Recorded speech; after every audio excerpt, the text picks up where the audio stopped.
Click করুন অ্যাপের bell আইকনে আর সাবস্ক্রাইব করুন এবিপি আনন্দ। সব সময় থাকুন খবরে।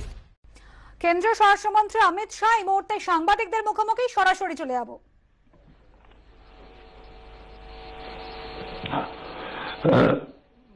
নমস্কার সবাইকে। প্রথমত ক্ষমা করছি, আজকে অনেক রিশেডিউলিং করা হয়েছে। প্রথমত দুপুরে ছিল এটা অরিজিনাল প্ল্যান, তো এটা এখন করতে হলো। যাই হোক, আমাদের খুব সৌভাগ্য আজকে শ্রী অমিত শাহজি আজকে সবাইকে সম্বোধনা করবেন। উনি প্রথমে একটু বলবেন, তারপরে আমরা কিছু প্রশ্ন নেব। আপনারা হিন্দিতে বলতে পারেন, বাংলায় বলতে পারেন, যে কোনো ভাষায় প্রশ্নটা করতে পারেন। হিন্দিতে বলতে পারেন, বাংলায় বলতে পারেন, যে কোনো ভাষায় প্রশ্নটা করতে পারেন। তো সেটা নিয়ে কিছু অমিতজি চালু করো ভাই মাইক। মাইক को प्रेस कर।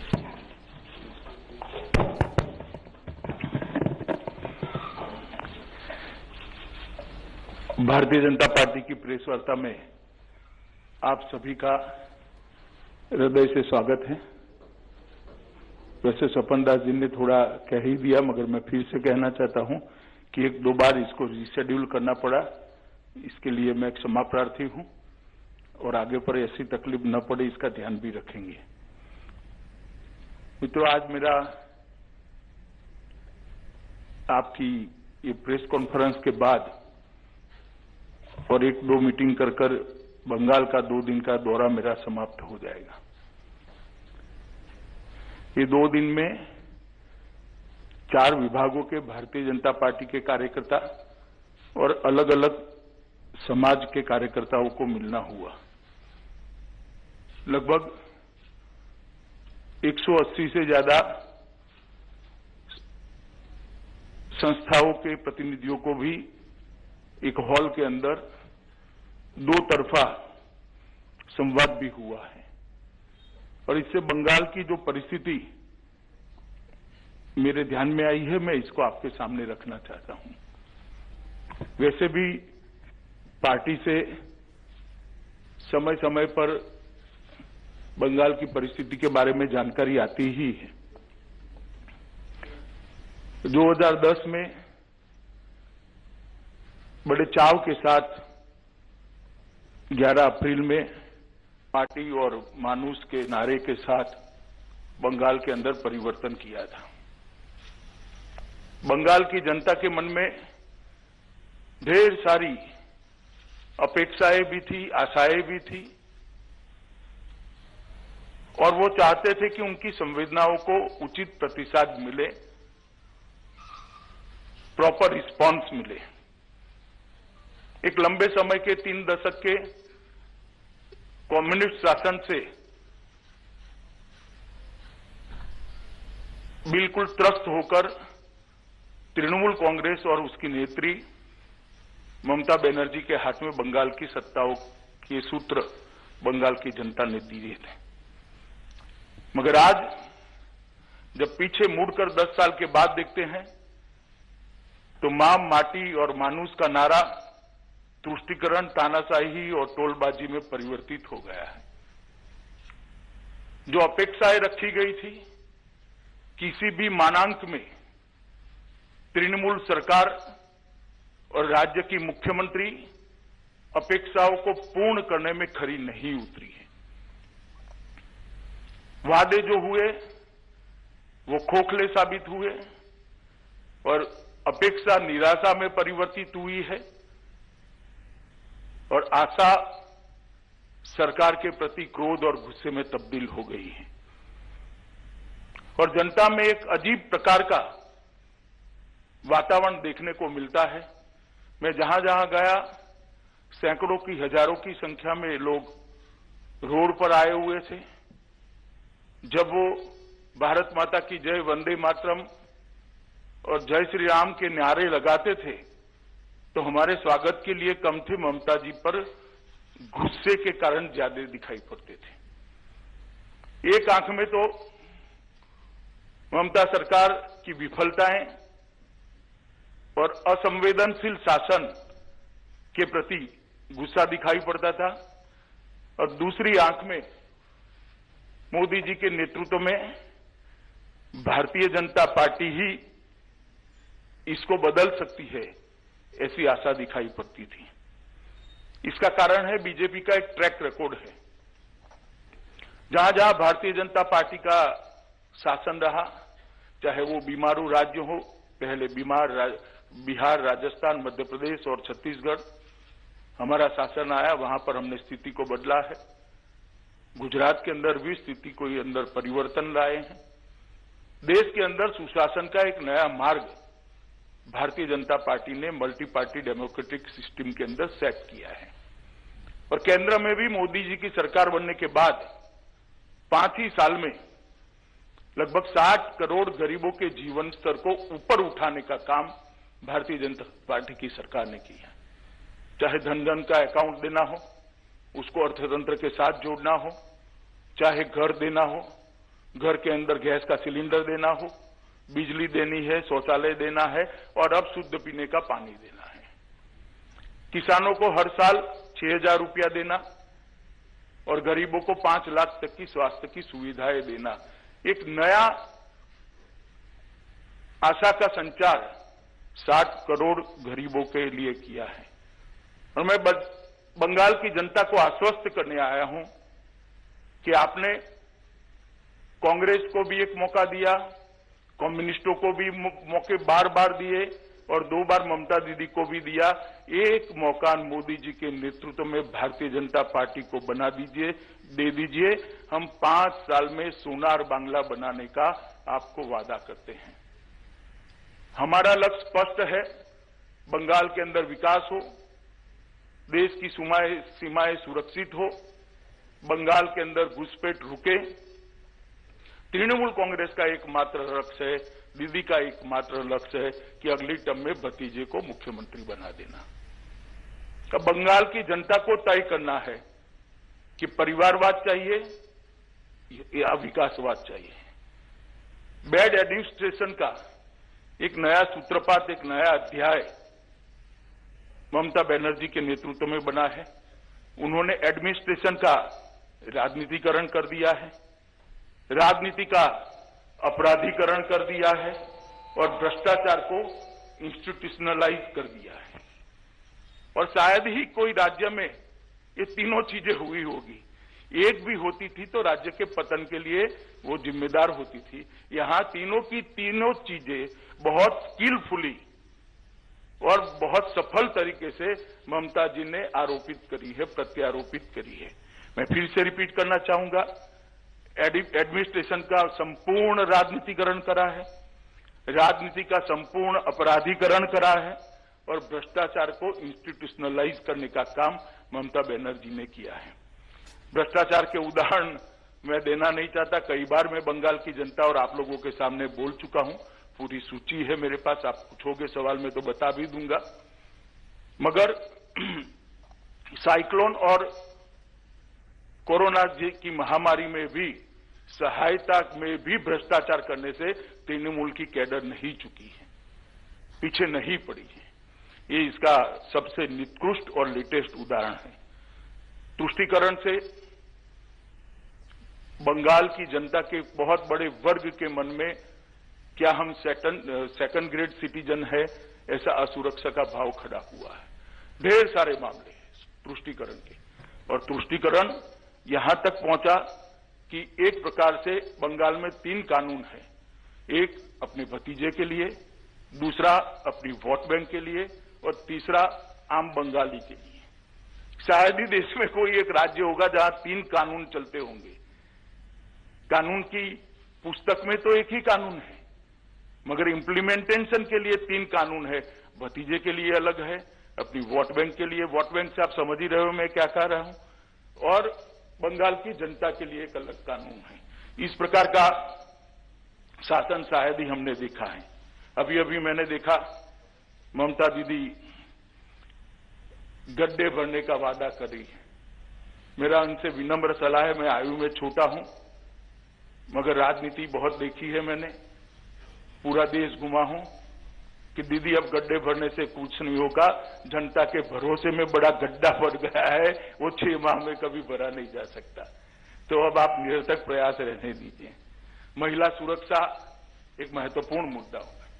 मैं अभी आया तो उन्होंने कोई और राज्यों के बलात्कार के उदाहरण देकर सोशल मीडिया में कुछ सवाल खड़े किए। मैं आज ममता दीदी को शार्प क्वेश्चन पूछना चाहता हूं कि 2018 के बाद आपने नेशनल क्राइम रिकॉर्ड ब्यूरो को आपके राज्य के बंगाल के गुनाह के आंकड़े, क्राइम का रिकॉर्ड क्यों नहीं भेजा है? क्या छिपाना है आपको और क्यों छिपाना है? देश की जनता, दुनिया और बंगाल की जनता जानना चाहती है कि बंगाल के लॉ एंड ऑर्डर की सिचुएशन क्या है। क्यों आप नेशनल क्राइम रिकॉर्ड ब्यूरो को सब राज्य अपने आंकड़े भेजते हैं? भेजना नहीं चाहती हूं। मेरे पास 2018 के आंकड़े हैं। तृणमूल कांग्रेस के कार्यकर्ता, चूंकि मैं देश का गृह मंत्री हूं, मुझे पूछते हैं कि भाजपा शासित राज्य में क्या है। इसका जवाब वो राज्य में जाकर हम देंगे और अगर किसी को चर्चा करनी है तो वो राज्य में हमारे आने के पहले के आंकड़े और आज के आंकड़े ही लेकर मेरा युवा मोर्चा का कार्यकर्ता आ जाए और ममता दी उनके आने के पहले के और अभी के आंकड़े लेकर बंगाल के आ जाए। हम चर्चा करने के लिए दो हाथ करने के लिए तैयार हैं। मैं कुछ आंकड़े देना चाहता हूं, 2018 के ही है, बाद में देते नहीं है। महिलाओं के खिलाफ अपराध में देश में तीसरे नंबर पर बंगाल रहा। बलात्कार के प्रयास के मामले में देश में नंबर 1 रहा। एसिड अटैक के मामले में देश में नंबर 1 रहा। महिलाओं के गायब होने में देश में दूसरे नंबर पर रहा। गायब महिलाओं को न ढूंढ पाने के मामले में देश में नंबर 1 रहे। और 2018 में महिलाओं के प्रति जो अपराध है उसको सजा कराने का जो दर था वो बंगाल में 5.3% था, जबकि देश में 23% है। क्या ममता दीदी आप जवाब देगी? आप स्वयं एक महिला हो। बंगाल की जनता, बंगाल की महिला क्यों असुरक्षित है? मुझे लगता है मुझे सवाल पूछने की जगह आपको आत्मनिरीक्षण करने की जरूरत है। आज शायद बंगाल राजनीतिक कार्यकर्ताओं की हत्या में देश में सबसे ऊपर है। विगत 2.5 साल के अंदर भारतीय जनता पार्टी के 100 से ज्यादा कार्यकर्ताओं की हत्या हुई है। मैं बंगाल के मुख्यमंत्री को कहना चाहती हूं कि आप इस पर एक व्हाइट पेपर निकालना चाहेगी क्या? स्थिति को स्पष्ट करना चाहेगी क्या? कितने राजनीतिक कार्यकर्ता, चाहे वो भाजपा के हो, चाहे कम्युनिस्ट पार्टी के हो, चाहे कांग्रेस के हो, या तो आरटीआई एक्टिविस्ट हो, कितने लोगों की हत्या हुई? एफआईआर रजिस्टर होने के बाद कितने लोगों को अरेस्ट किया गया, कितने लोगों को चालान करे गए और कितने लोगों को सजा करा पाए? आपको आश्चर्य होगा, अधिकांश केसों के अंदर अरेस्ट ही नहीं हुई है, चार्जशीट ही नहीं हुई है। इस प्रकार का शासन बंगाल का भला नहीं कर सकता। घुसपैठ बेरोक टोक चल रही है। जिस देश की, जिस राज्य की सीमाएं सुरक्षित न हो, वो राज्य में विकास कोई मायने नहीं रखता है। मोदी जी का एक ट्रैक रिकॉर्ड रहा है। मोदी जी ने बंगाल के विकास के लिए ढेर सारे काम किए हैं। मेरे पास पूरा सूची है, मगर मैं इसमें समय ज्यादा देना नहीं चाहता। मेरी पार्टी की ओर से सूची आपको प्रेस नोट के साथ एनक्लोज कर दे दी जाएगी। मगर मैं इतना ही कहना चाहता हूं, बंगाल में एक ऐसी सरकार ला दीजिए जो मोदी जी के विकास के प्रयासों को बंगाल की जनता तक पहुंचाए, क्योंकि 80 से ज्यादा केंद्रीय योजनाओं का इंप्लीमेंटेशन पूरे देश में सबसे पुअर है, सबसे खराब है तो बंगाल में है। मैं 2 ही योजनाओं का आपको उदाहरण देना चाहता हूं। प्रधानमंत्री आयुष्मान भारत योजना एक ऐसी योजना है जिसके तहत देश के 60 करोड़ गरीबों को 5 लाख तक का सारा स्वास्थ्य का खर्चा फ्री ऑफ कॉस्ट भारत सरकार दे रही है। और अब तक लगभग 1.5 करोड़ लोगों ने अपने ऑपरेशन आयुष्मान भारत योजना के तहत करा दिए हैं। मगर दुर्भाग्य की बात है कि बंगाल के एक भी व्यक्ति इसमें ऑपरेशन नहीं कर पाई। किसान सम्मान निधि, हर किसान के खाते में सीधा 6,000 रुपया, कोई बीच में कैडर नहीं है, कोई टोलबाजी नहीं है, कोई कमीशन नहीं है, बैंक अकाउंट में सीधा 6,000 रुपया मोदी जी भेजते हैं, मगर यहां से किसानों की सूची और बैंक अकाउंट नहीं देते हैं। अब तक 95,000 करोड़ रुपया देश भर के किसानों को गया है, मगर बंगाल के किसानों को कुछ नहीं मिला है। मैं पूछना चाहता हूं, बंगाल के किसान का गुनाह क्या है? क्यों उसको ये 6,000 रुपया नहीं मिलता है?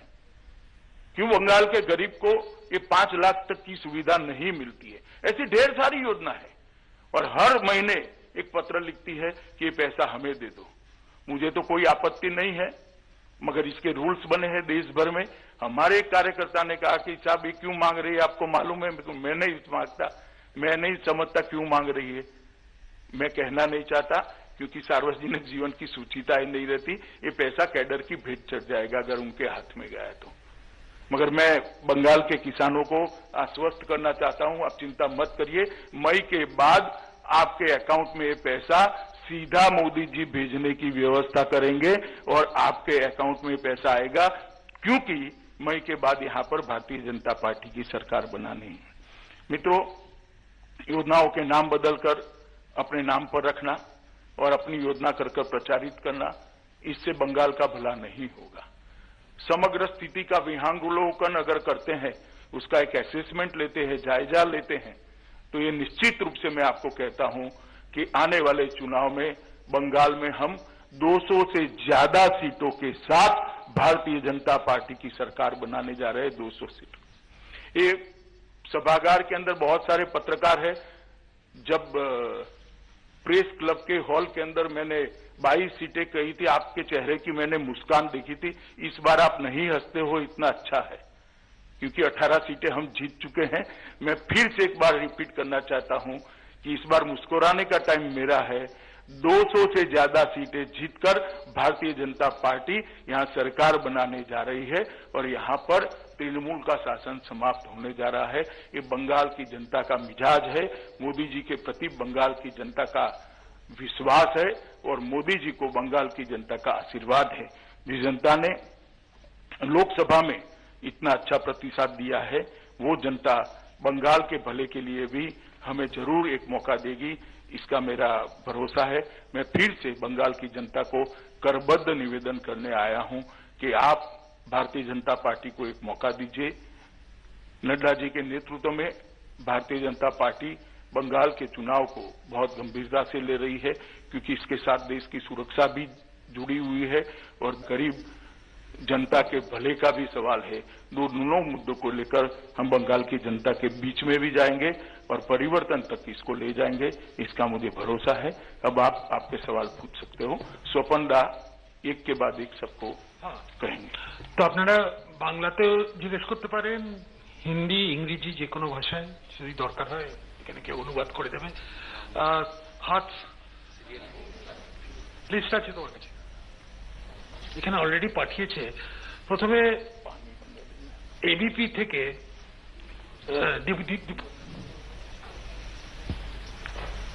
मेरा सवाल ये है कि लोकसभा चुनाव के बाद 2 नाम लेके बंगाल में चर्चा चल रहा है जोर शोर से। एक क्रिकेटर सौरभ गांगुली और एक तृणमूल के नेता और मंत्री शुभेंदु अधिकारी। ये कहा जा रहा है कि पार्टी के संबंध में पार्टी संबंध करने की कोशिश कर रहे हैं, पार्टी में लाने की कोशिश हो रही है। अरे बहुत लंबी सूची है, 2 में कहां अटक गए? मेरा किसी ने संपर्क नहीं करा, मगर सूची बहुत लंबी है, इतना मैं कहना चाहता हूं। चले नेक्स्ट। आपके साथ कोई संबंध हुआ है? नहीं, मेरा नहीं हुआ, मगर बहुत लंबी सूची है, इतना मुझे मालूम है। जिनसे संपर्क होता है वो लोग बताते हैं। आप 2 नाम तक सीमित मत रहिए, आगे बढ़िए। चलिए। अच्छा, Rohit, times of India. I'm sorry, I'm asking names কেন মাস্কে অনেক সময় we can't recognize. Sir, of late there had been some developments in the hills. Bimal Gurung, he has announced his severance of his ties with the BJP. तो पहाड़ में अभी जो situation है उसको आप कैसे देख रहे हैं? और एक सवाल और है सर कि आने वाले चुनाव में how will you ensure that people they get to cast their votes despite violence? देखिए, जहां तक बिमल गुरुंग का सवाल है, हम कल भी मानते थे कि वो गोरखाओं के लिए लड़ रहे हैं आज भी हम मानते हैं कि वो गोरखाओं के लिए लड़ रहे हैं। मगर मैं सवाल जरूर तृणमूल कांग्रेस को पूछना चाहता हूं, जिन पर 1100 से ज्यादा मुकदमे जड़ दिए, आज आपके साथ बैठे हैं, अब क्यों अरेस्ट नहीं हो रहा है? वो क्योंकि आपके साथ आ गया। पॉलिटिकल वेंडेटा का इससे बड़ा एग्जाम्पल कोई हो नहीं सकता। और मार्जिन इतना नहीं है कि एक दो लोगों को प्रताड़ित कर आप ले जाओगे और तख्ता पलट दोगे या चुनाव का परिणाम बदल दोगे। मार्जिन बहुत तगड़ा है, कुछ नहीं होने वाला है, हम जीतने वाले हैं। और जहां तक वोट का सवाल है, भारतीय जनता पार्टी के कार्यकर्ता बिल्कुल सुनिश्चित करेंगे और भारत के चुनाव आयोग की जिम्मेदारी है कि फ्री एंड फेयर इलेक्शन हो। और जब जनता निकलती है तो ना कैडर कुछ कर सकती है, ना गुंडे कुछ कर सकते हैं। और बंगाल की जनता को मेरा अपील भी है, आप डरिएगा मत। भारतीय जनता पार्टी के कार्यकर्ता आपके अधिकार के लिए आपके साथ चट्टान की तरह खड़े। मनोज्ञ, इंडिया टुडे और आज तक, which I don't know which one you represent. Amit ji, मेरे सवाल के दो भाग हैं। पहला कि सीए हाल ही में पार्टी अध्यक्ष आए थे जेपी नड्डा जी, और उन्होंने कहा था कि हम सीएए को हर हाल में इंप्लीमेंट करके रखेंगे। केंद्र में इसका कानून बन गया है, कब तक इसे इंप्लीमेंट करेंगे? क्या बंगाल चुनाव के पहले हो सकता है? नहीं, देखिए, कोरोना की महामारी पर निर्भर है, मगर कानून बन गया है, इंप्लीमेंट भी जरूर होगा। बंगाल चुनाव से पहले? मैंने कहा ना, कोरोना महामारी पर निर्भर है, परंतु कानून बन गया है और इसको इंप्लीमेंट भी जरूर करेंगे। और ये हमारा कमिटमेंट है कि जो शरणार्थी आए हैं उनको नागरिकता देना। दूसरा भाग है कि मुख्यमंत्री ममता बनर्जी ने बार बार ये कहा है कि बंगाल में आते ही रेड्स शुरू हो जाती हैं और बिना सरकार को जानकारी दिए गिरफ्तारियां भी हो जाती हैं केंद्रीय एजेंसियों द्वारा। आप खुद केंद्रीय एजेंसियों के कई एजेंसी के इंचार्ज हैं, गृह मंत्री बतौर, क्या कहेंगे? एक भी एजेंसी का मैं इंचार्ज हूं, मैं रिकॉर्ड क्लियर कर दूं। ना सीबीआई मेरे अंडर में आती है, ना ईडी आती है। मगर मैं कल लाला जी के यहाँ कोई रेड पड़ा है, नाम तो मुझे मालूम नहीं है, और ममता जी ने रिएक्शन दिया। ममता जी पहले जरा लाला जी से अपने रिश्ते उजागर कर दे, सार्वजनिक कर दे कि उनको क्यों इतनी चिंता हो रही है। कोयले की रेवेन्यू राज्य सरकार को भी मिलती है, केंद्र सरकार को भी मिलती है। कोयले की रेवेन्यू की चोरी करने वाले व्यक्ति के लिए इतना क्यों चिंता हो रहा है? कि महिलाओं के अपराध के आंकड़े कम करने के लिए इतनी चिंता करी होती तो ज्यादा अच्छा होता। वर्तमान राजू,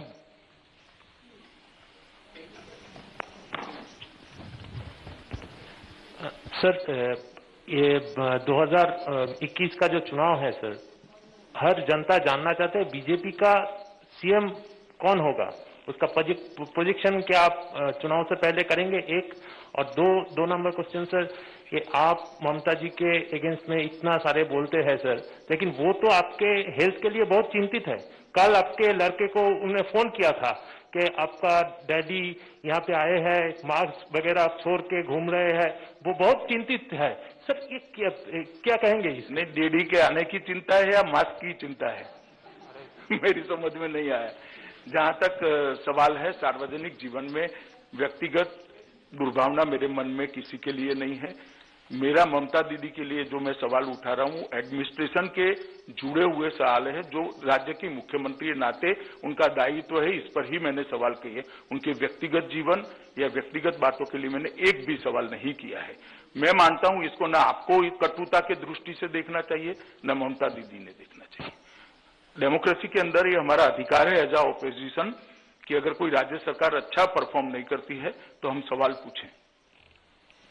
मौमिता फ्रॉम जी।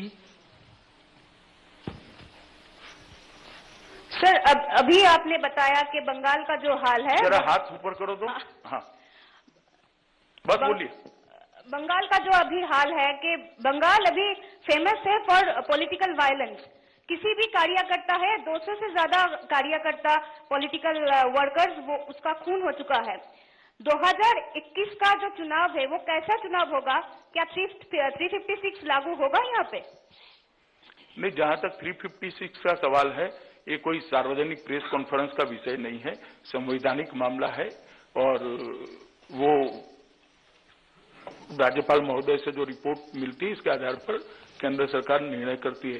परंतु 356 लागू करने की जरूरत ही नहीं पड़ेगी, क्योंकि अप्रैल में तो बदलने वाली है सरकार, किस पर करे? Arup from Network 18.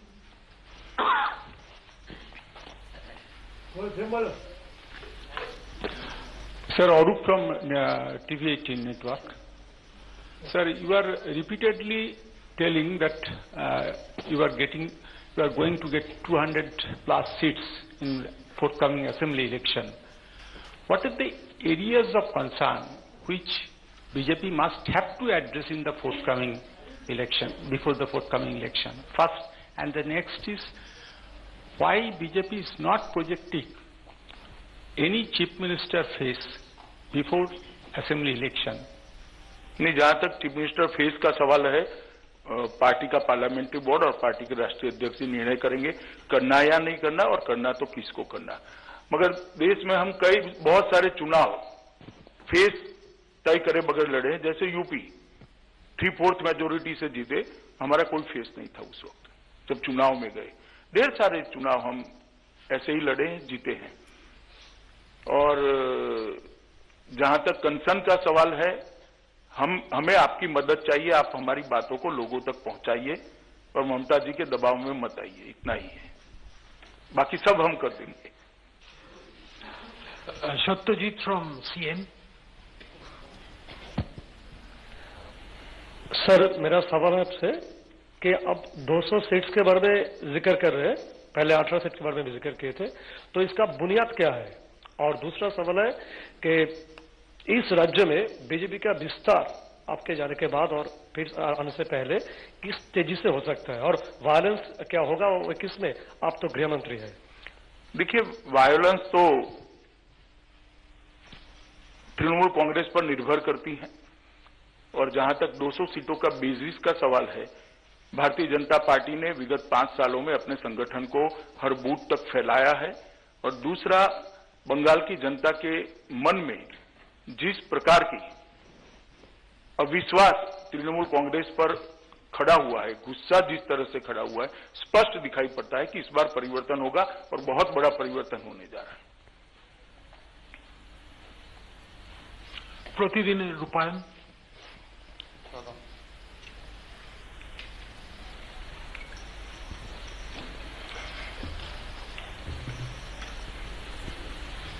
हाँ sir,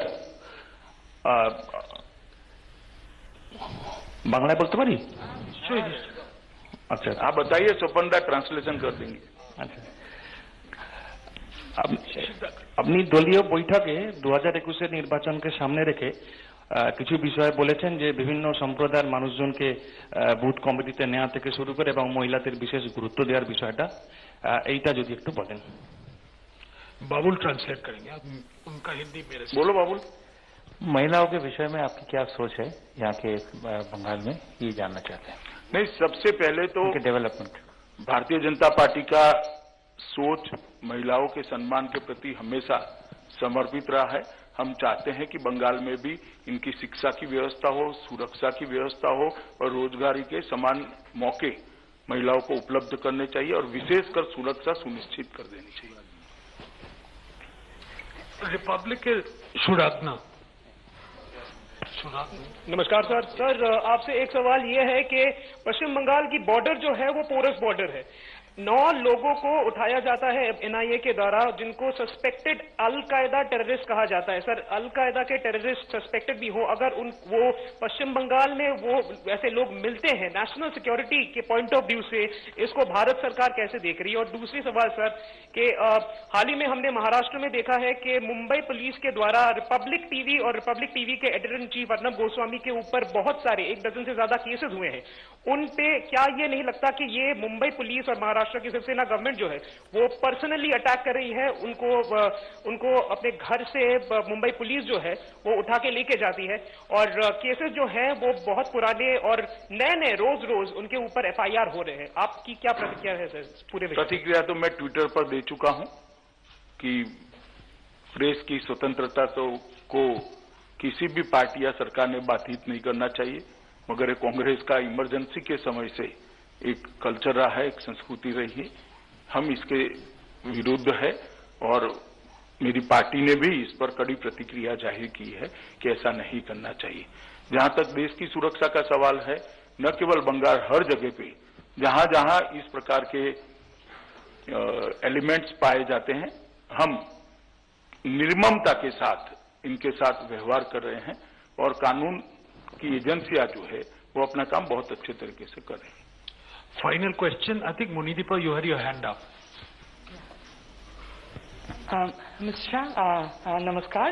wanted to ask you, ये जो आप आए कल, तब से ये प्रश्न जरूर मन में है कि बिहार आप नहीं गए, बंगाल आ गए, इलेक्शन अब तक डिक्लेयर नहीं हुआ है, किस लिए? अचानक फोकस बंगाल पर या ये आपका स्ट्रैटेजी ही है? नहीं, बिहार मेरे न जाने का एक ही कारण था, मैं खुद कोरोना ग्रस्त हो गया था। कोरोना की आफ्टर इफेक्ट के कारण थोड़ा वीकनेस था। 5 तारीख से मुझे बाहर निकलने की मेरे डॉक्टरों की अनुमति मिली और 5 तारीख को वहां प्रचार समाप्त हो रहा था। और जहां तक बंगाल पर विशेष फोकस का है, हाँ जी है, हम फोकस करना चाहते हैं, लड़ना भी चाहते हैं और जीतना भी चाहते हैं।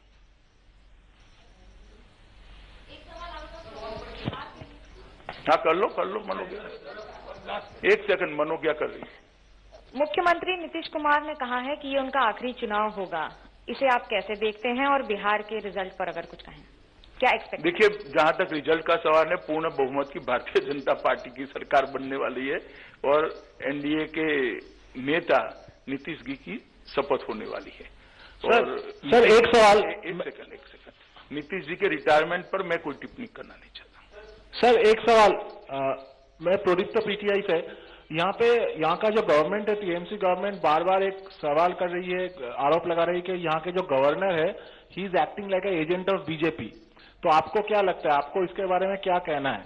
आपको क्या लग रहा है कि गवर्नर अपने दायरे के अंदर काम कर रही है या फिर he is crossing his limits? बिल्कुल अपने दायरे में काम कर रहे हैं और गवर्नर के लिए इस तरह की भाषा का प्रयोग चुनी हुई सरकार के नेताओं ने नहीं करना चाहिए। मुझे मालूम नहीं है कि रिपोर्ट मेरे पास सच है या नहीं है, मुझे वेरीफाई करना पड़ेगा। अनेक धन्यवाद सर। एक सेकंड भैया, आप बाहर ही निकल जाइए ना।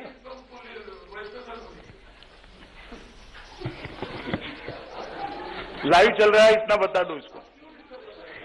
सर, जहां तक आपने पूछा कि गवर्नर उचित करे या नहीं करे, मैं आपको एक सवाल पूछना चाहता हूं। मैंने वेरीफाइड नहीं किया है, कल जाकर मेरी ऑफिस में वेरीफाइड करूंगा। गवर्नर अभी दार्जिलिंग गए और कोई डीएम उनको मिलने के लिए गए तो ट्रांसफर कर दिया, ये क्या उचित है? क्या ममता जी को पूछना जरा। सर अनेक धन्यवाद।